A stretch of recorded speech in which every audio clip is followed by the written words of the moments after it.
National Herald case ਦੇ ਵਿੱਚ ਮਨਜਿੰਦਰ ਸਿਰਸਾ ਨੇ ਕਾਂਗਰਸ ਦੇ ਸੋਨੀਆ ਗਾਂਧੀ ਤੇ ਰਾਹੁਲ ਗਾਂਧੀ ਨੂੰ ਘੇਰਿਆ ਹੈ। ਉਹਨਾਂ ਦਾ ਕਹਿਣਾ ਹੈ ਕਿ ਰਾਹੁਲ ਗਾਂਧੀ ਕਹਿੰਦੇ ਨੇ ਕਿ ਸੀਬੀਆਈ ਤੇ ਈਡੀ ਸਾਨੂੰ ਕਿੱਦਾਂ ਸਵਾਲ ਪੁੱਛ ਸਕਦੀ ਹੈ, ਲੇਕਿਨ ਇਸ ਦੇ ਉੱਤੇ ਮਨਜਿੰਦਰ ਸਿਰਸਾ ਨੇ ਕਿਹਾ ਕਿ ਇਹ ਪਹਿਲਾਂ ਤੁਹਾਡੀ ਸਰਕਾਰ 'ਚ ਹੁੰਦਾ ਸੀ, ਮੋਦੀ ਸਰਕਾਰ ਦੇ ਵਿੱਚ ਕਾਨੂੰਨ ਸਭ ਦੇ ਲਈ ਬਰਾबर है।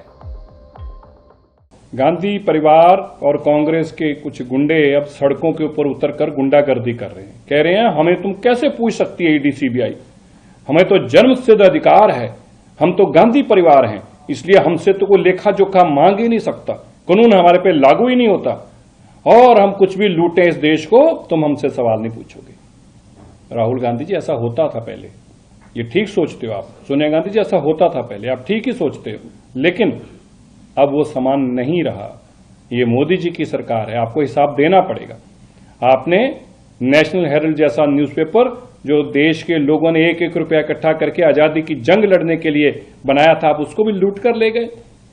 आप अपनी एजीएल कंपनियां के नाम से, यंग इंडिया लिमिटेड के नाम से आप शेयर बना के, और वह भी कांग्रेस से ही लोन लेकर, वो भी आजादी लड़ने वाली पार्टी जिसका पैसा ही सारा आजादी के लिए लोगों ने इकट्ठा करके दिया है, उससे लोन लेकर खुद प्रॉपर्टी बनाकर चले गए। और अब ईडी सीबीआई साहब मांगती है, कोस करती है, तो कहते हैं मानते ही नहीं, हमारे पे कानून लागू नहीं होता है।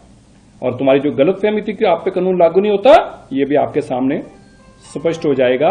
आपने जो देश को लूटा है उसका हिसाब आपसे मांगा जाएगा और कानून आप पे लागू होता है और कानून अपना काम कर रहा है। कानून को सामने फेस करिए और अब दूध का दूध पानी होगा। पहली बार होगा कि इस देश को लूटने के लिए गांधी परिवार के ऊपर भी कानूनी कार्रवाई होगी और इस कानूनी कार्रवाई को आपको फेस भी करना पड़ेगा और इसके चलते जो लूटा उसका हिसाब भी देना पड़ेगा। ਨੈਸ਼ਨਲ ਹੈਰਲਡ ਕੇਸ ਦੇ ਵਿੱਚ ਮਨਜਿੰਦਰ ਸਿਰਸਾ ਨੇ ਕਾਂਗਰਸ ਦੇ ਸੋਨੀਆ ਗਾਂਧੀ ਤੇ ਰਾਹੁਲ ਗਾਂਧੀ ਨੂੰ ਘੇਰਿਆ ਹੈ। ਉਹਨਾਂ ਦਾ ਕਹਿਣਾ ਹੈ ਕਿ ਰਾਹੁਲ ਗਾਂਧੀ ਕਹਿੰਦੇ ਨੇ ਕਿ ਸੀਬੀਆਈ ਤੇ ਈਡੀ ਸਾਨੂੰ ਕਿੱਦਾਂ ਸਵਾਲ ਪੁੱਛ ਸਕਦੀ ਹੈ, ਲੇਕਿਨ ਇਸ ਦੇ ਉੱਤੇ ਮਨਜਿੰਦਰ ਸਿਰਸਾ ਨੇ ਕਿਹਾ ਕਿ ਇਹ ਪਹਿਲਾਂ ਤੁਹਾਡੀ ਸਰਕਾਰ 'ਚ ਹੁੰਦਾ ਸੀ, ਮੋਦੀ ਸਰਕਾਰ ਦੇ ਵਿੱਚ ਕਾਨੂੰਨ ਸਭ ਦੇ ਲਈ ਬਰਾबर है। गांधी परिवार और कांग्रेस के कुछ गुंडे अब सड़कों के ऊपर उतरकर गुंडागर्दी कर रहे हैं। कह रहे हैं हमें तुम कैसे पूछ सकती है ईडी सीबीआई, हमें तो जन्मसिद्ध अधिकार है, हम तो गांधी परिवार हैं, इसलिए हमसे तो कोई लेखा जोखा मांग ही नहीं सकता, कानून हमारे पे लागू ही नहीं होता और हम कुछ भी लूटें इस देश को तुम हमसे सवाल नहीं पूछोगे। राहुल गांधी जी, ऐसा होता था पहले, ये ठीक सोचते हो आप। सोनिया गांधी जी, ऐसा होता था पहले, आप ठीक ही सोचते हो, लेकिन अब वो समान नहीं रहा। ये मोदी जी की सरकार है, आपको हिसाब देना पड़ेगा। आपने नेशनल हेरल्ड जैसा न्यूज़पेपर जो देश के लोगों ने एक एक रुपया इकट्ठा करके आजादी की जंग लड़ने के लिए बनाया था, आप उसको भी लूट कर ले गए। आप अपनी एजीएल कंपनियां के नाम से, यंग इंडिया लिमिटेड के नाम से आप शेयर बना के, और वह भी कांग्रेस से ही लोन लेकर, वो भी आजादी लड़ने वाली पार्टी जिसका पैसा ही सारा आजादी के लिए लोगों ने इकट्ठा करके दिया है, उससे लोन लेकर खुद प्रॉपर्टी बनाकर चले गए। और अब ईडी सीबीआई साहब मांगती है, कोस करती है, तो कहते हैं मानते ही नहीं, हमारे पे कानून लागू नहीं होता है।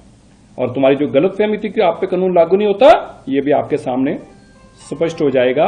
आपने जो देश को लूटा है उसका हिसाब आपसे मांगा जाएगा और कानून आप पे लागू होता है और कानून अपना काम कर रहा है। कानून को सामने फेस करिए और अब दूध का दूध पानी होगा। पहली बार होगा कि इस देश को लूटने के लिए गांधी परिवार के ऊपर भी कानूनी कार्रवाई होगी और इस कानूनी कार्रवाई को आपको फेस भी करना पड़ेगा और इसके चलते जो लूटा उसका हिसाब भी देना पड़ेगा।